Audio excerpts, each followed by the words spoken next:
আজকে আমরা এসেছি নুরারপটল গ্রামে, যেখানে রাস্তায় কাদা বালু মাটি ফেলে অপসারণ করা হয়েছে।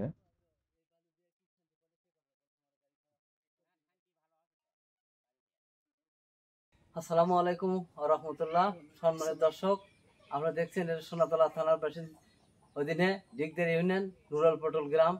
এই নুরারপটল গ্রাম উত্তরপাড়া এই ভোগান্তির মধ্যে ছিল। দুই পাশে বাড়ি হওয়ার কারণে এখানে এই মাটি ছিল না। মাটি না দেওয়ার কারণে এখানে নিচে হয়ে যাচ্ছে। যানবাহন যাওয়ার কারণে সাইকেল, ভ্যান, মোটর সাইকেল, কাঁকড়া গাড়ি, বিভিন্ন ট্রাক যাওয়ার কারণে যেখানে আস্থা পাকা হয়ে গেছে চিল্লিপাড়ার থেকে প্রায় গ্রাম পর্যন্ত পাকা আসছে। তার কারণে যানবাহন অতি সহজে এখন কলেজ সুগন পুকুর এইদিকে যেতে পারতেছে। গভীর বাড়ি পর্যন্ত সামান্য 1 কিলো। এই 1 কিলো আস্থা না হওয়ার কারণে মানে ভোগান্তির মধ্যে এগুলো আস্থা পাকা আস্থা হলে তাহলে ভোগান্তিতে দূর হয়। তার কারণে এখানে এই আস্তে যানবাহন খুব যাতায়াত হয়। আমরা দেখতেই পারবেন, এখনো সে গাড়ি আস্তে আস্তে আসা দেখতে পারবেন। আমরা এলাকার মানুষ আলহাজ আপনাদের থেকে আমরা কিছু কথা শুনবো। আসসালামু আলাইকুম।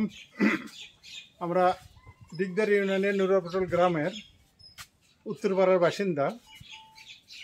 আমাদের গ্রামের অল্প একটু পুরা এই ইউনিয়নের থানার বলতে গেলে সোনাতলা থানার 99% রাস্তা পাকা হয়ে গেছে, কিন্তু আমাদের নুরারপটল গ্রামের মাত্র 1 কিলোমিটার রাস্তা এখনো কাঁচা রয়েছে, যেটা আমাদের দুর্ভাগ্যের কারণ। দুর্ভাগা আমরা এই এই এই জায়গাটুকুর জন্য আমরা খুব কষ্ট পাই। এই 1 কিলোমিটার রাস্তা আমাদের হচ্ছে না। অনেক তদবির করলাম, অনেক বলা কওয়া করলাম, সবাইকে বললাম, মাননীয় এমপি মহোদয়, উপজেলা চেয়ারম্যান মহোদয়, ইউনিয়ন কাউন্সিলের চেয়ারম্যান সাহেব, সব জায়গায় দৌড়াদৌড়ি করছি, কিন্তু আমাদের 1 কিলোমিটার কাঁচা রাস্তা আর আমাদের ভালো হচ্ছে না, পাকা হচ্ছে না। বিধায় আমাদের দুর্ভোগের শেষ নেই। আমাদের স্কুলের ছাত্রছাত্রী, প্রাইমারি স্কুলের ছাত্রছাত্রী, তারা যাতায়াতে খুব কষ্ট।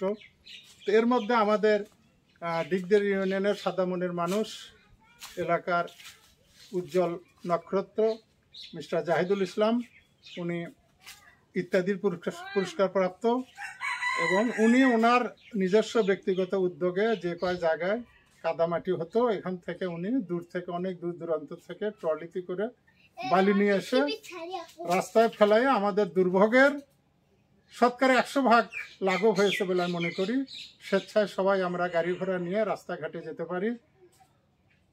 কিন্তু আমাদের এই আবেদন থাকলে উদ্বোধন কর্তৃপক্ষের কাছে মাত্র 1 কিলোমিটার রাস্তা যেন আমাদেরকে পাকা করে আমাদেরকে স্কুল কলেজের ছাত্রছাত্রী, জনসাধারণ হাটে বাজারে যাতায়াত করে, রুগী নিয়ে যেতে হয়, গাড়ি ঘোড়া সিএনজি, যাতে আমরা সুবিধা মতো ভাবে যেতে পারি, সেটা দুর্ভোগটা লাঘব করার জন্য আমরা উদ্বোধন কর্তৃপক্ষের সুদৃষ্টি কামনা করছি। দর্শক, আর দেখতে পারবো এই যে যানবাহন সব সময় চলে। এই যে যাচ্ছে অটো ব্যবসায়ী লোক, তারা মুখ কথা শুনি আমরা যে আগে কি ছিল, এখন এখানে বাঙালি দিচ্ছে বিট বালি দেওয়ার কারণে কি শান্তি পাচ্ছে, তার কথা বলবি। আসসালামু আলাইকুম। এই রাস্তাটাই এত দুর্ভিক্ষ, অনেক সব সময় কাদা লাগে থাকে। এই রাস্তাটা আর করলে আর শতগুণে ভালো হয়।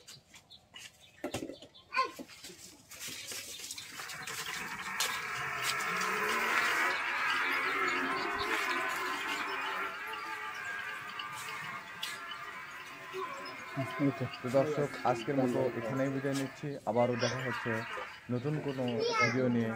সবাই ভালো থাকবেন, সুস্থ থাকবেন। আল্লাহ হাফেজ।